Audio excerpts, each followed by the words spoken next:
Welcome to the Atheist Connection. I'm Phil J. Evidence.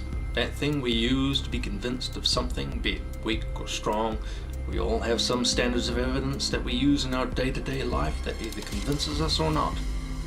Whether what you've been convinced of is true, however, is a different matter altogether. You can be convinced for good or bad reasons, and with good or bad evidence. Perfect example, flat earthers. But with high levels of skepticism and standards of evidence, you're far less likely to be deceived or led to false conclusions or unverifiable positions. The word evidence originates from the Latin evident, meaning obvious to the eye or mind. As a noun, is the available body of facts or information indicating whether a belief or proposition is true or valid. As a verb, be or show evidence of. Now that I've dealt with a little history lesson, what do I mean by evidence? Well, let's look at the various types there are. There are over 20 types of evidence recognized by most courts of law. I won't go over all of them.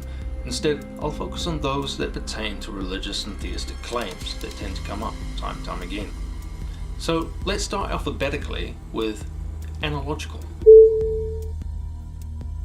Put simply, analogical evidence uses a comparison of things that are similar to draw an analogy. And while I'm fine with analogies, some people, while defending their beliefs, will interpret an analogy too literally and completely miss the point. This is sometimes done on purpose to avoid an obvious logical trap they've found themselves in. Anecdotes are by far the most used type of evidence in your typical theist arsenal. Put simply, it's a short, amusing, or interesting story about a real incident or person. The problem with the anecdotes are they're typically cherry-picked and are an account regarded as unreliable or hearsay.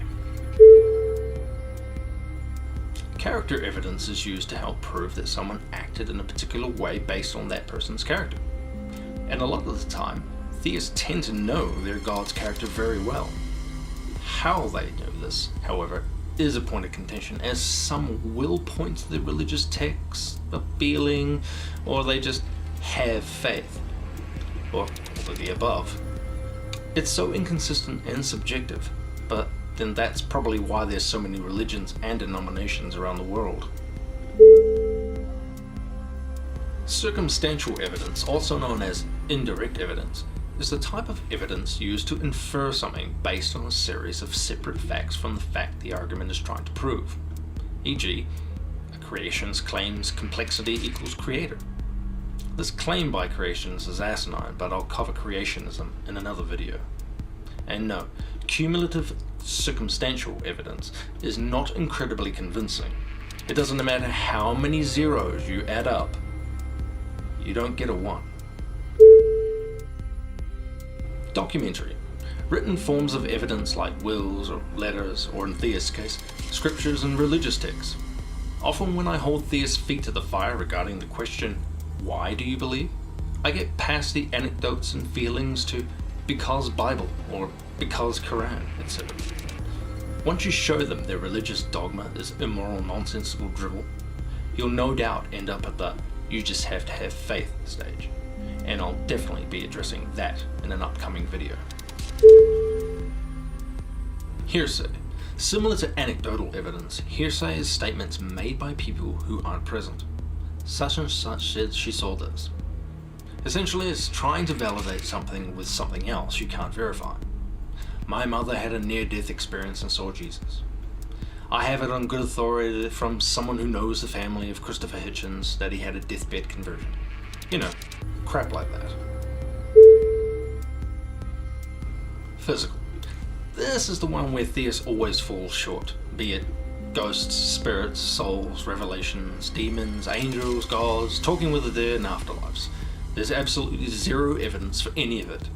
And I don't mean there's little to no evidence, I mean there's no evidence, physical or otherwise.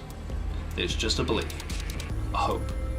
This is why most atheists advocate science, as it's self-correcting and ensures accuracy, because science, reality, is the ultimate arbiter of what's true.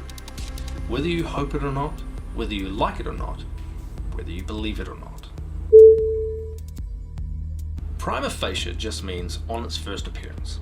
It's basically presumptive evidence. The reason theists, especially presuppositionalists, love adopting this type of evidence is it's a generally evidence that's accepted as correct until proven otherwise. Though this is fine in a court setting, e.g. walking in on your spouse with another person, at first glance it looks like they could be guilty of something because of the circumstances. This isn't okay with God claims. Why? Because the example I gave involved physical beings in a physical environment who can interact. Gods are always some magical being that transcends all things and is outside reality in some way, i.e. outside investigation. So prima facie really can't apply here. Theists who adopt the complexity arguments think they have prima facie evidence when they don't. They're simply mistaking anything in nature that looks complex with having been designed by some designer. Their misunderstanding about nature and evolution is not grounds for prima facie evidence, just woeful ignorance and selective interpretation. Testimonial. This is by far the most common form of evidence, an oral or written statement testifying to someone's character, etc. Every theist thinks they know the mind of their God. Not surprisingly, their God always seems to agree with them.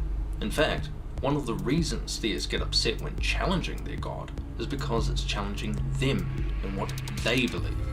For example, when I challenge a fundamentalist Christian regarding their God's anti-homosexual writings, they get indignant because I'm really challenging their homosexual prejudice. Testimonial evidence in the religious realm is just proclamations and hand-me-down rhetoric. But that's enough for the different types of evidence. How about the different standards of evidence? Standards of evidence is just about how strong the evidence must be to meet the burden of proof. What do I mean when I say burden of proof? There's two connecting but separate ideas for establishing the truth of facts being presented: the burden of production and the burden of persuasion. The burden of production just means the minimum burden to produce at least enough evidence for someone to even consider a claim. The burden of persuasion comes after the burden of production, when enough evidence has been presented to persuade someone they're correct regarding their claim. The way one can persuade someone else is with the 4 standards of evidence, the first being reasonable suspicion. This standard of proof is where the person making the claim must produce specific facts taken together with rational inferences from those facts.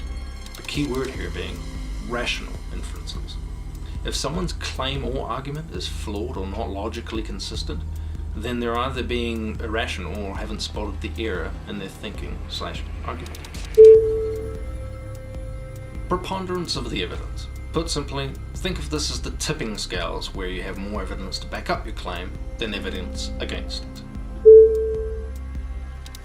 Clear and convincing just addresses the probability of a claim or argument. Whatever evidence is being presented must be substantially more probable to be true than not. In order for anyone else to believe your claim, your evidence must be enough to remove any reasonable doubt in the mind of the person you're presenting it to. Though reasonable doubt sounds circular when you think about it, it's still a good starting point for anyone wanting to express their God beliefs to others. You want to convince someone that doesn't already hold the same belief that your prescribed God is the one and only true one that exists? Well, start thinking of things to address this first. And if you have trouble getting it off the ground, maybe it's time to rethink your beliefs. If someone's claim, argument, or evidence hasn't met any of the aforementioned standards, then you're justified in dismissing their claim outright. There's a reason courts adopt these standards, so we are less likely to make mistakes and believe false or misleading claims. That's it for different standards. Now, what do I accept? So what do I accept as evidence? Clearly, physical evidence and or evidence that's investigable in some way, shape or form is preferable. Hiding your God out beyond the universe won't validate or save it. But you may have noticed I didn't mention the terms empirical or demonstrable yet. They too are types of evidence, but I'm far more scientific, and they tie heavily into what I accept as evidence.